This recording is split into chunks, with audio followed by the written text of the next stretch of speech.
ating pusit. Nilinis ko na siya. Tinanggalan ko ng laman loob. Yan. Ayan, hiwain lang natin.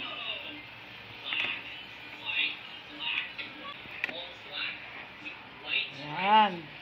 Maglagay tayo dito ng harina.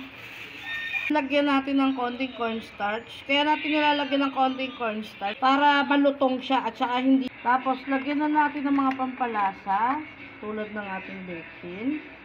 Lagyan din natin ng asin. Haluin lang natin mga kabilbil. Tapos, lalagay lang natin dito mga kabilbil. Tapos, yung harina. Ayan, nilagay. Pagdahin natin na mababalot ng harina yung ating mga pusit. Ha? Tapos, mag-ano lang tayo. Tubig.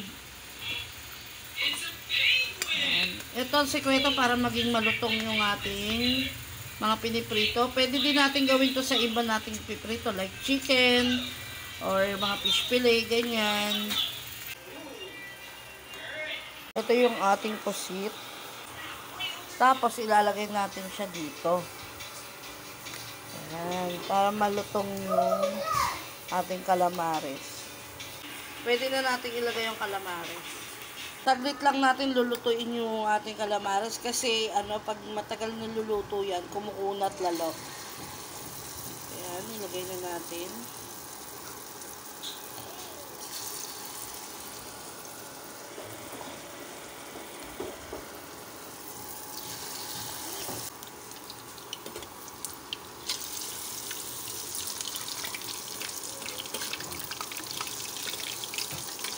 Oh.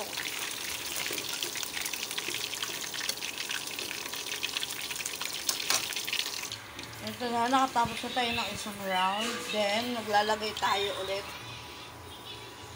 Same procedure lang po ang gagawin natin. Kakarami na tayo mga kabilbil. Dami na ako naluto. Ito yung isa.